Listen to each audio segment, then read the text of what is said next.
오늘은 에베소서 1장의 말씀을 갖고 은혜와 평화가 여러분에게 있기를, 은혜와 평화가 여러분에게 있기를, 이런 제목으로 함께 하나님 말씀을 나누도록 하겠습니다. 오늘부터 우리는 새로운 말씀 앞에 서게 됩니다. 그 말씀은 에베소서입니다. 매번 우리가 구약 말씀을 한번 묵상을 하고, 그 다음에 잠깐 중간에 한 말씀을 묵상하고, 그 다음에 신약으로 넘어오게 되는데, 오늘부터 몇 주 동안 또 몇 달 동안 에베소서 말씀을 함께 묵상하려고 합니다. 에베소서는 여러분이 잘 알다시피, 우리 모두가 잘 알다시피 사도 바울이 에베소에 있는 교회의 교인들에게 쓴 편지입니다. 특별히 사도 바울이 쓴 서신서는 총 13권인데요. 에베소서가 다른 여타의 바울 서신들과 구분이 되는 지점은 이 말씀이 감옥 안에서 쓰여졌다는 것입니다. 물론 에베소서 말고도 감옥에서 써진 옥중 서신이 몇 권이 더 있지만, 오늘 우리가 함께 보는 이 말씀 역시 감옥 안에서 쓰여진 말씀입니다. 책을 읽으면서 특별히 제 개인적으로 특별히 마음을 기울여서 읽으려고 하는 책들이 있습니다. 그것은 절박한 상황, 마지막 상황에 쓴 책들이에요. 왜냐하면 그 마지막 순간에 한 사람의 진면목이 그대로 드러나기 때문입니다. 그래서 절체절명의 순간, 죽음을 앞둔 순간, 또는 감옥에 있는 순간, 그때 그 사람의 모든 것이 있는 그대로 드러납니다. 그런데 오늘 우리가 함께 보는 에베소서가 바로 그런 말씀입니다. 감옥 안에서, 로마의 감옥 안에서 사도 바울이 에베소에 있는 교인들에게 쓴 편지, 그 옥중에서 쓴 편지가 바로 오늘 우리가 함께 묵상하는 말씀이지요. 에베소서는 그 내용을 이해하기 위해서는 그 에베소라고 하는 그 지역이 어떤 성격을 가지고 있는지를 정확히 알아야 합니다. 서울에서 신앙생활을 하는지, 아니면 어느 좀 섬에서 신앙생활을 하는지, 아니면 외국에서 신앙생활을 하는지에 따라 그 컨텍스트가 좀 다르기 때문에 우리가 읽어야 하는 내용들이 정말 달라지듯이 에베소가 어떤 지역인지를 좀 유념하는 것이 우리 모두에게 필요합니다. 에베소는 지금의 터키 서부 해안에 있습니다. 항구 도시이고요. 모든 항구 도시가 그러하듯이 교통과 또 상업이 아주 발달한 그런 도시이고, 로마 제국의 중심이 되는 그런 도시 중에 하나였습니다. 매우 중요한 도시이지요. 이런 이유로 유대인들도 그곳에 아주 많이 있었고, 또 그들뿐만 아니라 많은 이민자들이 이 에베소에 몰려들었습니다. 그리고 늘 그렇듯이 많은 사람들이 몰려들면서 그들이 가지고 있던 문화도, 또 그들이 가지고 있던 많은 종교도 그곳에 다 모여있게 되었어요. 그래서 어느 주석에 의하면 약 50여 개에 이르는 신들을 섬기는 그런 장소, 마치 종교 박람회장과 같았던 곳이 에베소라고 합니다. 이런 에베소 지역에 사는 사람들은 그래서 하나의 신을 섬기지 않았습니다. 그러니까 유일신 신앙이 아니라 여러 신을 필요에 따라서 섬겼습니다. 그들 중에 특별히 다산과 아주 능력이 있고 매혹적인 여신인 아데미라고 하는 여신, 또라는 의미로는 다이아나인데요. 아데미가 가장 인기가 있었습니다. 그래서 지금도 7대 불가사의 중에 하나인 아데미 신전이 만들어져 있던 곳이었어요. 그래서 매년 해마다 수천 수만의 순례자들이 에베소에 있는 아데미 신전을 방문을 했습니다. 그리고 당연히 많은 사람들이 몰려드니 그들을 상대로 하는 여러 물건을 파는 사람들이 있었지요. 그리고 이것이 에베소 지역의 아주 중요한 수입원이 되었습니다. 그리고 이런 모습에서 알 수 있듯이 에베소의 사람들은 영적인 세계에 관심이 아주 많았어요. 그래서 이 세상을 살아갈 때 자신을 해하고자 하는 어두운 세력들이 있다고 믿었습니다. 그래서 이것으로부터 자신을 보호하기 위해서 많은 주술과 많은 미신, 또 여러 신들을 골라가면서 섬겼던 것이죠. 그런데 그런 에베소 지역의 대부분의 사람들이, 그런데 이들 중에 유독 한 부류의 사람들만큼은 한 신만 섬기게 된 것입니다. 그리고 그것들이 그들의 눈에는 좀 이상하게 보였어요. 근데 그들이 바로 유대인들이었습니다. 그들은 그리스도인은 아닙니다. 유대인인데 그들은 하나님 한 분만을 섬기는 유일신 신앙을 가지고 있었죠. 그래서 매우 특이하게 보였습니다. 또한 그 지역에서 펼쳐지는 여러 신들의 축제가 있거나 아니면 희생제사가 펼쳐지면 유대인들은 참여하지 않는 것이에요. 그래서 그 지역에서 유대인들을 향해서 가졌던 기본적인 마음은 매우 편협한 사람들이구나, 꽉 막힌 사람들이구나, 이렇게 그런 분위기가 만들어졌던 것이죠. 그런데 이곳에 사도 바울이 도착을 해서 예수 그리스도의 복음을 3년 동안 그곳에 머물면서 전합니다. 그리고 교회를 세우고 그가 직접 3년 동안 목양을 합니다. 그 어떤 서신서를 받았던 그 어떤 교회보다도 아주 긴 기간 동안 사도 바울이 직접 목양을 했던 곳이 에베소 교회였던 것이죠. 그래서 성경을 이렇게 좀 찾아서 읽어 나가다 보면 다른 어떤 교회보다도 개인적인 친분이 아주 깊었던 교회가 에베소 교회입니다. 그래서 사도 바울이 에베소 교회를 떠날 때, 그래서 이 길을 떠나면 곧 죽게 되는 그 길을 떠날 때 에베소 교회의 장로들이 그를 껴안고 눈물을 흘리기도 했었죠. 그리고 뒤이어서 사도 바울을 뒤이어 그의 영적인 아들인 디모데가 사역을 이어받아 목양을 했을 정도로 사도 바울이 매우 아꼈던 교회이고 그와 매우 가까웠던 관계에 있었던 교회입니다. 그런데 바로 그곳에 복음이 전해지지요. 그래서 유대인들과 많은 이방인들이 회심을 하게 됩니다. 특별히 아데미 신앙을 따르는 많은 사람들이 눈에 띄게 줄어들 정도로 많은 사람들이 회심을 하게 돼요. 그런데 이것이 에베소 지역의 사회적인 문제가 되고 또한 경제적인 문제가 됩니다. 그래서 이로 인해서 겪게 되는 여러 인들을 사도행전 19장과 20장에 기록해 놓고 있어요. 지금 우리가 5월과 6월 달에 사도행전을 함께 묵상하는데 아마 묵상하면서 그 부분을 만나게 될 것입니다. 그래서 아데미 신전에서 신전을 찾아오는 사람들에게 무엇인가 장신구나 작은 우상들을 만들어 팔던 은장색 데메드리오가 주동하여서 바울과 그 일행들을 박해했던 내용도 바로 그런 맥락에서 나오는 것입니다. 그런데 사도 바울이 이렇게 복음을 전하다가 에베소를 떠납니다. 그리고 6년이 이르렀을 때에 그때 편지를 써서 보내게 되는 것이 바로 우리가 지금 함께 읽고 있는 에베소서 말씀입니다. 그가 편지를 쓴 이유가 여러 가지가 있는데 그 중에 하나는 이방인에서 그리스도인이 된 그 사람들이 여전히 자신들이 가지고 있던 에베소 지역이 그들에게 영향을 끼치는 그 세계관을 여전히 소유하고 있고 그 영향력 아래에서 마치 어두움의 세력들이 자신들을 해코지 할까봐 두려움에 떠는 것을 알게 됩니다.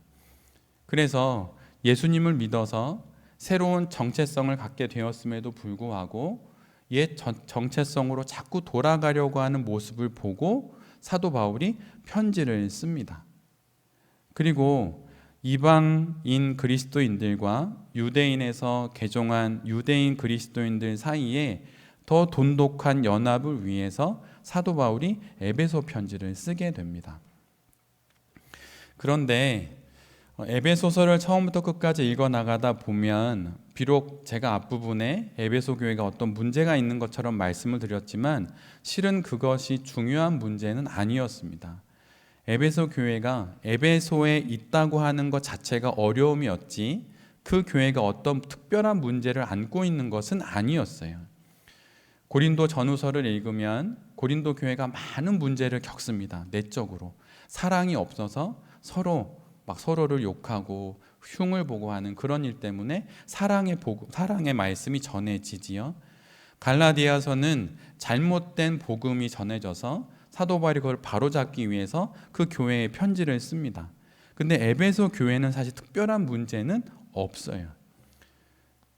그래서 에베소서를 읽어 나가다 보면 이 에베소 교회를 향한 이 편지가 회람서신으로 에베소 교회뿐만 아니라 에베소를 중심으로 한 그 주변에 있는 모든 교인들에게 전해주는 보편적이고 일반적인, 그러기에 매우 핵심적인 복음에 관련된 내용들을 다시 한번 사도 바울이 전하고 있다는 것을 알게 됩니다. 여러분이 만약 여러분의 인생의 마지막 일주일이 남았다면, 여러분은 그 일주일 동안 글을 써서 누구에게 주어야 한다면 여러분 어떤 내용을 전하시겠습니까? 아마도 군더더기는 다 제해버리고 핵심이 되는 것을 전해줄 것입니다. 그것을 통해서 많은 사람들이 예를 들면 신앙의 본질을 알 수 있도록 그것만 전할 것이에요. 근데 지금 사도 바울이 그렇게 하고 있는 것입니다. 어느 교회가 됐든, 그가 에베소 교회이든 갈라디아 교회이든 빌립보든 골로새든 상관없이 이 땅에 있는 모든 교회의 그리스도인들은 바로 이 말씀을 들음으로 어디에 살든 누구와 살든 참된 그리스도인으로 살아갈 수 있다라고 하는 그 믿음과 그 바람으로 쓰게 되는 편지가 바로 에베소서라고 하는 것입니다. 그래서 오늘의 이 말씀을 통해 우리 모두의 신앙 인생의 중심이 되는 복음, 그리고 우리가 몸담아 신앙생활하는 교회, 그리고 한 명의 그리스도인으로 살아가게 되는 우리가 어떻게 이 땅의 삶을 살아가야 하는지 그 말씀을 이후로 계속 나누려고 합니다.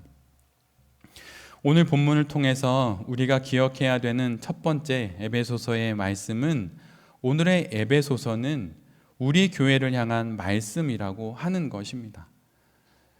오늘 우리에게 주신 하나님의 이 말씀 1절부터 2절 말씀을 제가 다시 한번 읽어드리겠습니다.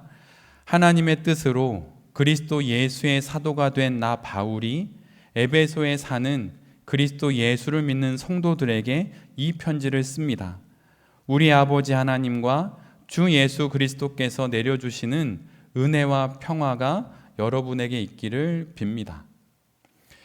바울은 예수님이 12제자에게 주신 것과 동일한 호칭을 자신에게 붙입니다. 사도라고 부르지요.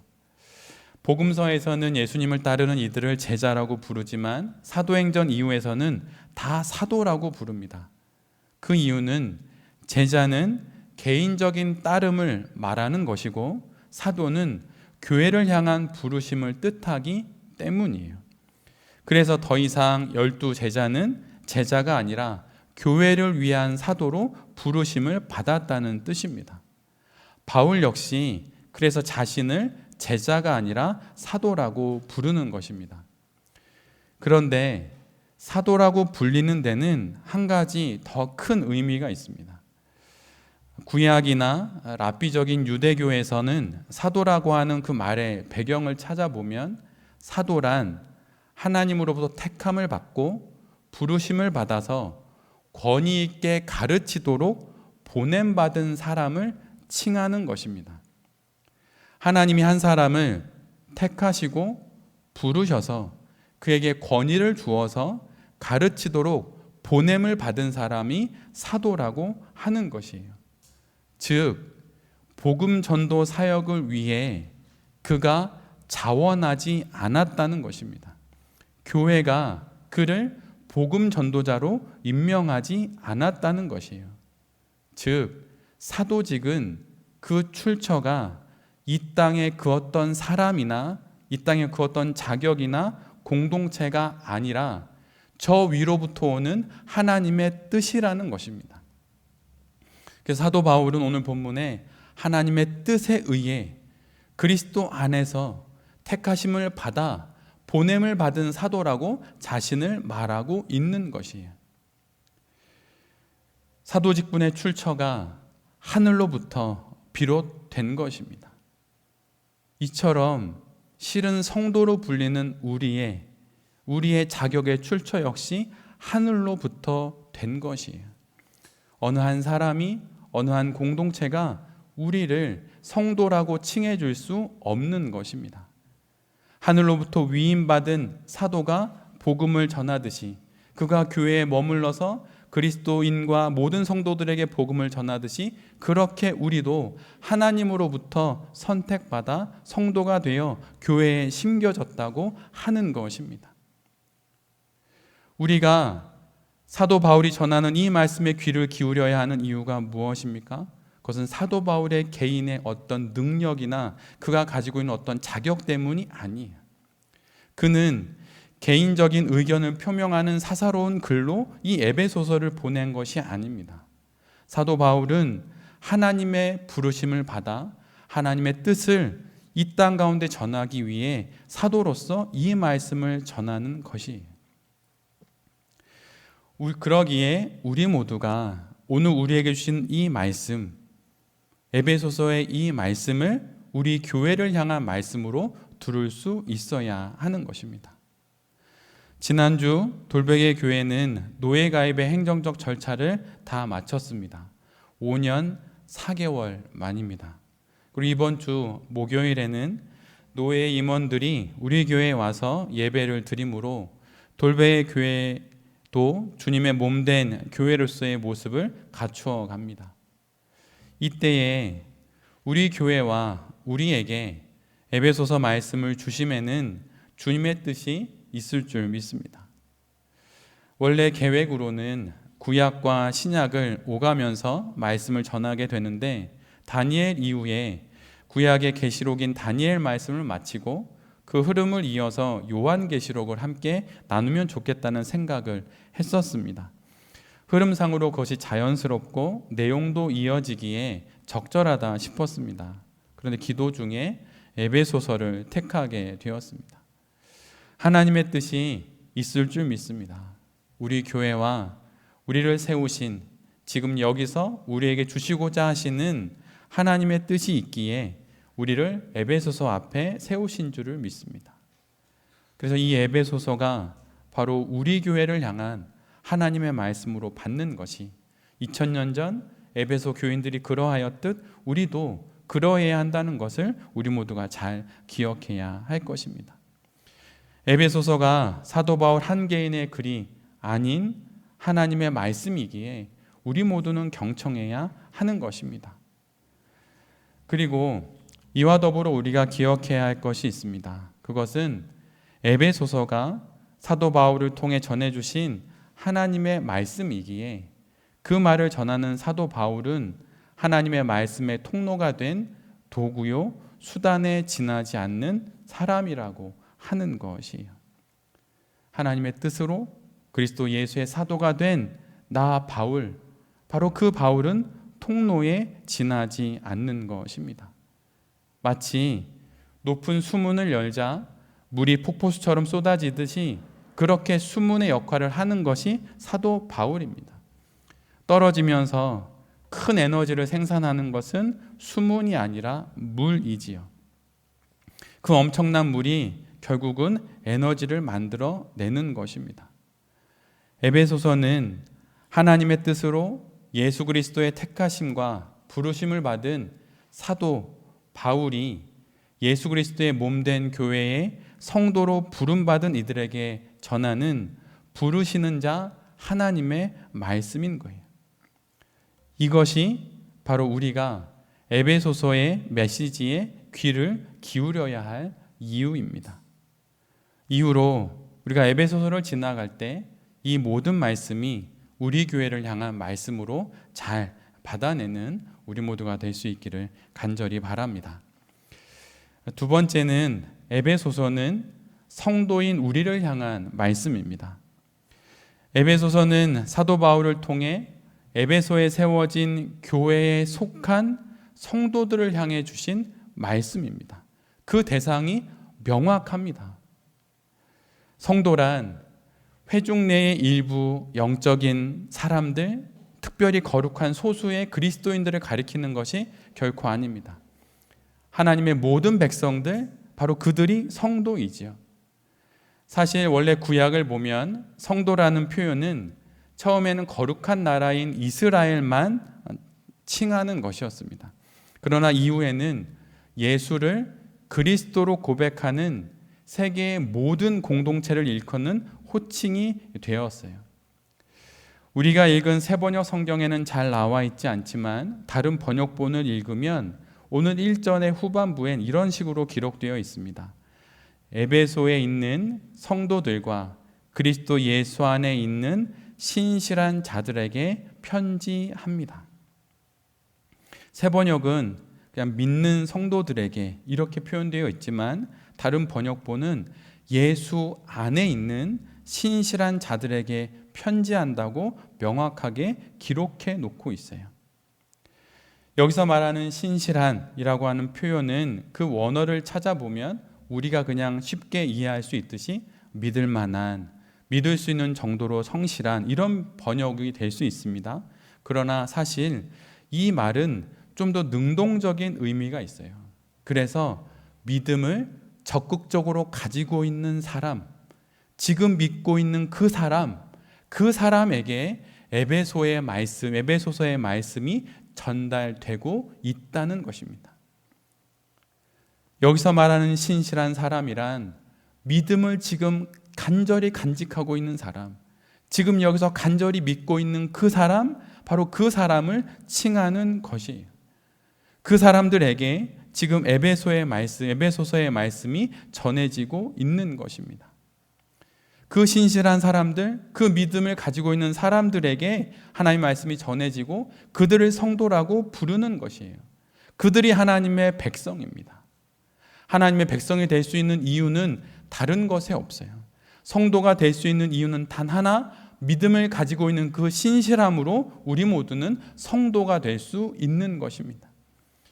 그리고 그런 사람들이 모여 교회가 되는 것이에요. 교회는 믿음으로 하나가 된 공동체입니다. 친목으로, 교제로 결코 하나 되지 않습니다. 회칙으로, 정관으로 결코 하나 되지 않아요. 반드시 모든 그리스도 예수가 없는, 하나님이 없는, 믿음이 없는 모든 친목과 교제와 회칙과 정관은 또 다른 분란의 이유가 됩니다. 그리스도의 몸된 교회는, 그 교회의 연합은 오직 믿음으로 하나가 될 수 있는 것이에요. 교회는 예수님을 그리스도로 믿고 있는 공동체이고 예수님을 그리스도로 믿는 그 믿음을 가지고 있는 사람들의 모임입니다. 그 사람들이 모여서 교회가 되는 것이에요. 건물이 있다고 교회가 되는 것이 아닙니다. 건물이 없다고 교회가 아닌 것이 아니에요. 우리가 이렇게 모였을 때만 교회가 되는 것이 아니고 내가 가정에 돌아가서 부모님과 함께 있을 때, 아니 나 혼자 있을 때 그곳에 내가 믿음을 붙잡고 있다면 나는 성도이고 그 성도가 있는 곳이 바로 하나님의 교회가 되는 것입니다. 그런데 오늘 본문을 보면 신실한 그 성도들이라고 하는 표현 앞에 정확하게 이렇게 기록해 놓고 있어요. 그리스도 예수 안에, 그리스도 예수 안에 있는 신실한 자들을 성도라고 부릅니다. 에베소서의 핵심이 되는 표현이 바로 그리스도 예수 안에, 엔 크리스토, 그리스도 안에 있는 성도, 그리스도 안에 있는 교회, 그리스도 안에 있는 나의 꿈, 그리스도 안에 있는 나의 계획, 그리스도 안에 있는 나의 가정, 그곳을 향한 말씀이 바로 에베소서라고 하는 것입니다. 그리스도 안에 있다는 말은 어떤 뜻입니까? 요한복음 15장 5절의 말씀이 바로 그 핵심을 정확하게 말하고 있어요. 나는 포도나무요, 너희는 가지라. 그가 내 안에, 내가 그 안에 거하면 사람이 많은 열매를 맺나니 나를 떠나서는 너희가 아무것도 할 수 없느니라. 그리스도 안에 있는 신실한 사람, 포도나무이신 그리스도와 연이어 있는 그 가진 사람, 바로 그 사람에게 바로 오늘 에베소서의 말씀이 전해지는 것이고 바로 그 자가 성도라고 하는 것입니다. 성도인 우리의 신실함은 그리스도 예수 안에서의 신실함입니다. 성도인 우리의 신실함은 예수 그리스도를 향한 신실함입니다. 성도인 우리의 신실함은 예수 그리스도로 인한 신실함인 것이에요. 그러기에 예수로부터 떨어진 그 어떤 신앙적인 행위와 어떤 신앙과 연관되어 있다고 여겨지는 모든 것들은 실은 그리스도로부터 끊어진 곧 죽게 될 것에 지나지 않는 것이에요. 우리의 신체와 각 기관들이 비록 그 이름은 다르게 불리지만 서로 연관되어 있지 않고는 존재할 수 없듯이 우리의 모든 영혼도 그리스도 예수와 연관되지 않고는 살아가는 것이 불가능한 것입니다. 그러기에 성도가 된다는 것은 결국 그리스도 안에 있는다는 말이에요. 그리스도와 하나가 된다는 것이고 이를 통하여서 또 다른 성도와 함께 교회를 이루어 간다는 것입니다. 그러기에 그리스도 없이 그리스도인이 될 수는 없는 것이에요. 그리고 여러분, 에베소서를 묵상하는 우리에게 하나님이 하시는 말씀이 있어요. 그리스도 없이 그리스도인이 될 수 없듯이 교회 없이 성도가 될 수 없다는 거예요. 만약 아직 마음을 둘 만한 교회를 못 찾았다면 여러분 어느 방법과 수단을 가리지 않고 교회를 찾으셔야 돼요. 그리스도 없이 그리스도인이 될 수 없습니다. 교회 없이 기독교인은 될 수 없어요. 이것이 바로 에베소서를 그 에베소라고 하는 그 50여 개가 넘는 신들이 넘쳐나는 곳에 있는 교인들을 향해서 에베소서를 쓰게 된 사도 바울의 마음입니다.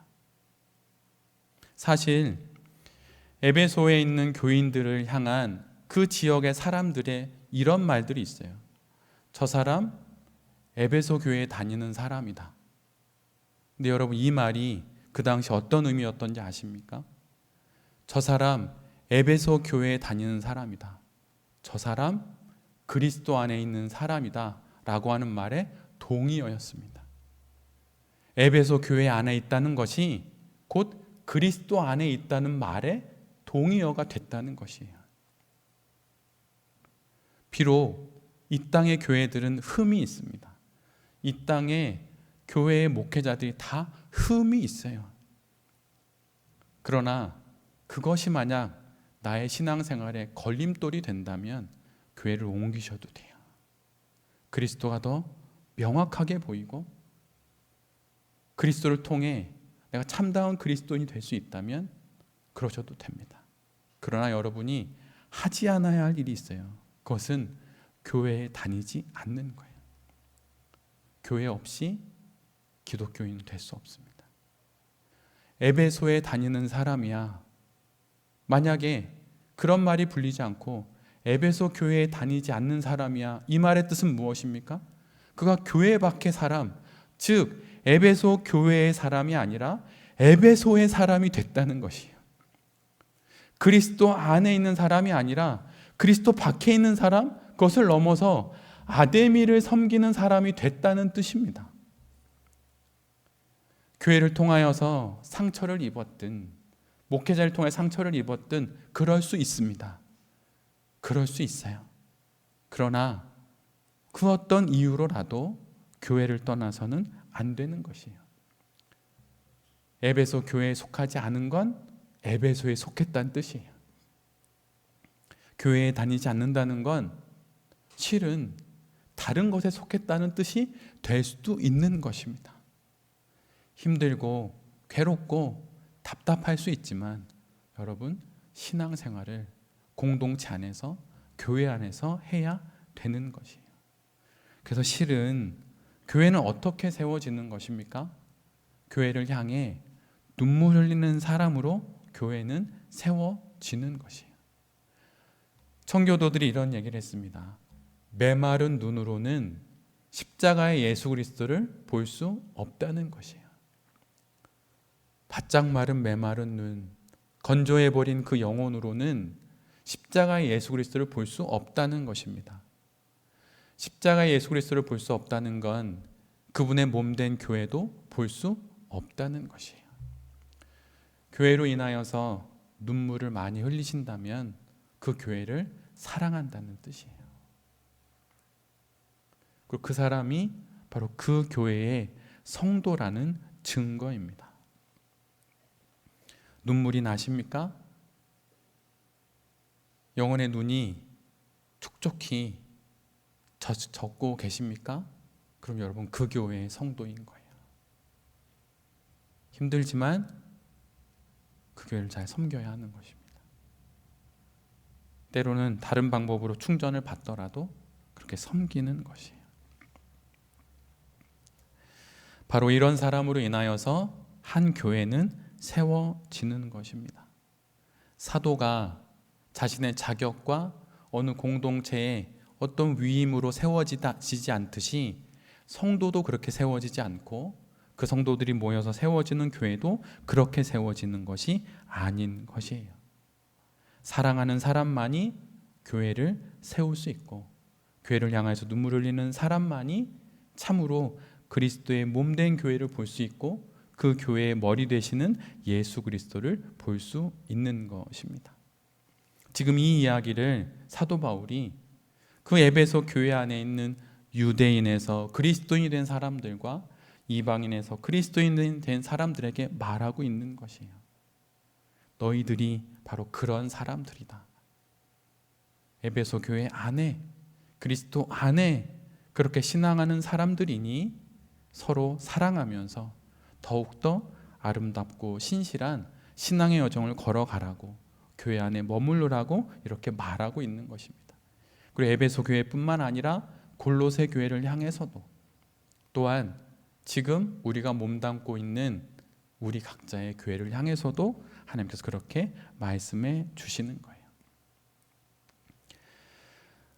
에베소서를 읽어나가다 보면 신기하게도 창세기 1장의 말씀을 어렴풋하게 그림자처럼 마주하게 됩니다. 사도 바울이 3번에 걸쳐서 창조라고 하는 단어를 씁니다. 그의 첫 번째 창조의 이야기는 우리가 알고 있는 창세기의 인류 창조의 이야기를 기록을 합니다. 그리고 두 번째 이야기는 하나님께서 온 땅을 창조하시고 그 땅 가운데 이루어 가시는 역사들을 이야기해요. 그리고 마지막 사도 바울이 3번째로 말하는 그 창조의 이야기는 바로 창조주의 명령이요 창조주의 권한 가운데 세워진 교회를 하나님께서 창조하셨다고 그는 이야기를 합니다. 에베소에 세워진 에베소 교회는 하나님이 창조하셨다는 교회예요. 하나님이 천지를 창조하시듯 이 땅에 없던 한 교회, 에베소 교회를 창조하셨다는 것입니다. 사실 이 경험을 저는 목회자로서 돌베개 교회에 와서 경험하게 되었습니다. 2019년 1월 6일 그 전에 이름도 없던 존재하지도 않던 그러나 하나님은 이미 계획해 놓으셨던 그 교회, 창조하신 교회, 그 교회를 2019년 1월 6일 날 저는 경험했습니다. 그리고 우리 모두가 하나님의 창조 가운데 세워진 그 교회 안에서 신앙생활을 해 가는 것이지요. 어찌 돌베개 교회만 하나님이 창조하셨겠습니까? 모든 교회가 하나님이 창조하신 거예요. 하나님이 창조하신 새로운 세상이 바로 교회인 것입니다. 그 새로운 세상에서 새로운 아담과 하와가 되어 신앙생활을 하게 된 것이 바로 성도가 된 것이에요. 바로 교회가 그런 의미라고 하는 것을 기억하면서 그 교회로 우리가 부름받았다고 하는 것을 잊지 않는 우리 모두가 되어야 할 것입니다. 마지막 3번째는 하나님께서 이렇게 세우신 교회에게 허락하시는 가장 첫 번째 축복이 있는데 그것은 바로 은혜와 평강이라고 하는 것입니다.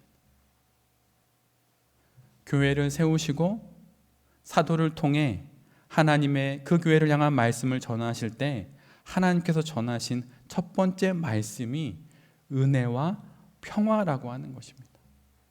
여러분, 은혜가 무엇입니까? 은혜를 입었어. 그것이 무엇입니까? 대가를 치른 게 내가 하나도 없다는 것입니다. 값없이 그저 하나님께서 모든 것을 이루셨다는 거예요. 내가 거저 받았다는 것, 바로 그 은혜가 내게 있다는 것입니다. 교회여, 너희들이 알아야 될 것이 있다. 너희들이 은혜를 받은 공동체다라고 하는 것을 하나님께서 가장 먼저 말씀해 주십니다.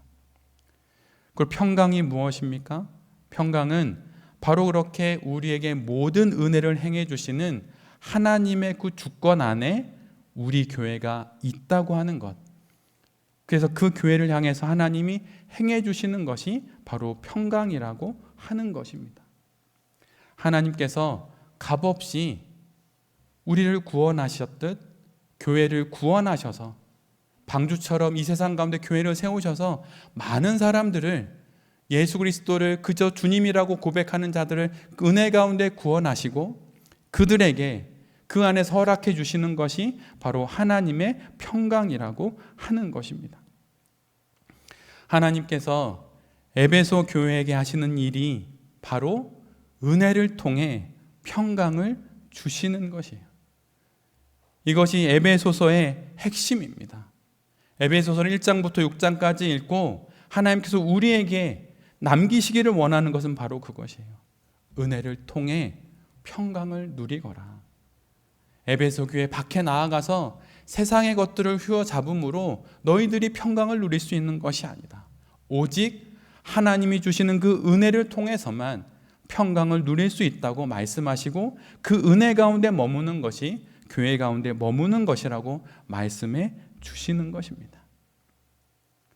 우리가 누리고자 하는 샬롬과 평안은 오직 하나님의 은혜로만이 우리에게 주어지는 것입니다. 은혜를 통해 그 평강이 우리에게 있는 것이에요. 주님께서 우리 모두를 이 말씀 앞에 세우십니다. 에베소 교회 앞에 우리를 세우시고 이 말씀을 지나 우리 각자가 속해 있는 그 교회 앞에 우리를 세우십니다. 비록 내 눈에는 잘 보이지 않지만 그 교회를 향하여 하나님이 은혜를 부으시고 그 은혜를 통해 평강이 내게 흘러온다고 하는 사실을 보고 안심하고 이 땅 가운데 인생을 살아가라고 주님께서 우리를 에베소서 말씀 앞에 세우시는 거예요. 신앙 인생이란 신앙으로 인생을 사는 것입니다. 또한 오직 인생을 살아내므로 신앙할 수 있는 것이 바로 신앙 인생이에요. 에베소라고 하는 정말 신앙생활하기 어려운 그곳에 에베소 교회를 세워서 은혜를 통한 평강을 허락해 주시듯 우리 각자의 삶 가운데 허락해 주신 그 교회를 통해 주님께서 우리에게 은혜와 평강을 허락하실 것입니다. 오늘 1절의 말씀처럼 은혜와 평화가 여러분에게 있기를. 이 말씀은 목회자가 전하는 말씀이 아닙니다. 사도 바울이 전하는 그의 개인적인 의견도 아니에요. 저 하늘에 계신 하나님께서 우리 모두를 향해 하시는 말씀입니다. 은혜와 평강이 여러분에게 있기를. 이 말씀을 붙잡고 우리에게 주신 이 인생을 한번, 그러게 마지막인 인생을 참으로 아름답게 살아내는 우리 모두가 될 수 있기를 간절히 기도드립니다. 아멘.